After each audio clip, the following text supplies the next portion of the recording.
Hi there, my name is Natalia Ryumina. Today, we are going to create some silky magic with marble. You can find me on Instagram as Nataram. Let's start with the materials list. I've started by mixing medium viscosity resin and let it gain viscosity for covering the stone cut. It's crucial to prevent the silicone paste from sticking to the mold. We want some sticking, but not catastrophic non-stickiness. Then we spray it with silicone lubricant. Sometimes this lifts the mold. My mold has been used a lot, so I've glued it with a hot glue gun.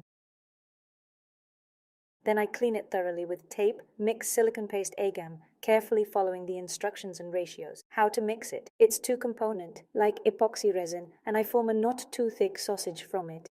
Make it gradually if you have a large application area, and don't strictly follow my shapes. Try to create your own cool shapes.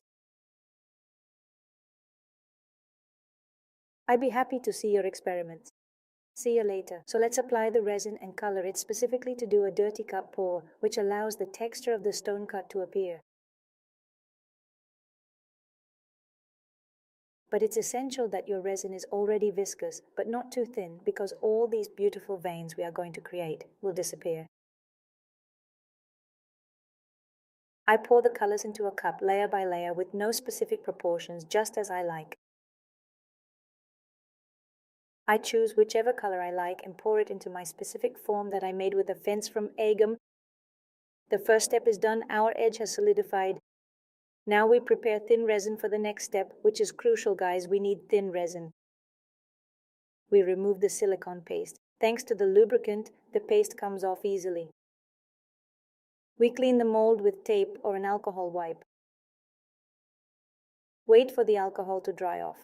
But tape is best. It removes everything spotlessly. Any grime, any stickiness, even from silicone agam, guys. And at each stage of the work, we mix the resin and pigments thoroughly. I always try to do this in transparent cups so I can see any lumps I've missed. I divide the resin between two containers. They'll be brown and sea wave colored. And the magic begins. I love this moment. Ensure none of the gunk gets anywhere. We don't want any dirty veins.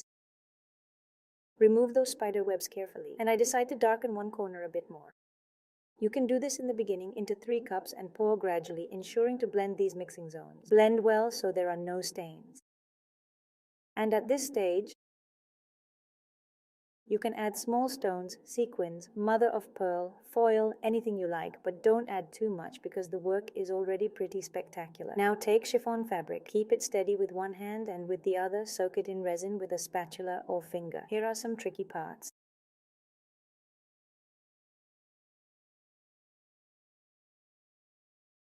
A lot of bubbles form.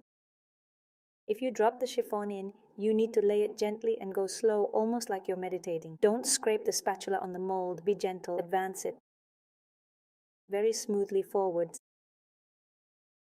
See, I first soaked it and now I am gently dragging it to my desired wave. Similarly, go to Pinterest or any other social media. Look for inspiration. Search for fabric aesthetics, wet fabric aesthetics, and you'll get a better idea on how to beautifully lay it out so that it looks good from the back as well. But in the classic execution, silk is just with epoxy resin without using any fabric, with less bubbles than with fabric. Of course, using natural fabric looks more authentic, so it's worth a shot. So we're pushing the bubbles to the edge. If there's a toothpick around, we can use it to pop them, and a bubble remover will help us here. Of course, we can't use a torch because it would set our fabric and chiffon on fire. At this stage, just chill and take your time, as the resin needs to thicken a bit. Relax and enjoy the process. If you notice a sneaky bubble that you can't push out, hide it in a fold so it won't be visible.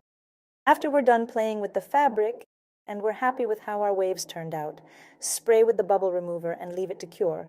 When the layer hardens, use a utility knife to trim away any excess fabric. Here's where a torch can come in handy. If there's fabric sticking out too much, you can burn it with a torch to remove it. Mix up some white resin and pour it in at this stage. Now, you can add dry pearl pigments, sequins, and glitter on the backside. It will show through and shine as if it's underneath the fabric. This step is pretty quick, just pour in the white resin. I also love adding another layer on top, so it's kind of mysterious, like sealing it with a different color. Once everything is out, I hesitated for a while whether or not to cover it with gold leaf, because it already looked so rich and lavish. But I decided to go for it anyway. Go with your gut and what you want. I used gold leaf from the Resonant brand and added thin veins on top. The texture of the stone's cut will guide you where to create the veins. I get this super fine brush at a nail store and trim it down myself, making the hair even thinner. Afterward, seal our beautiful creation with a top coat. Naturally, we add some rhinestones and more lavishness.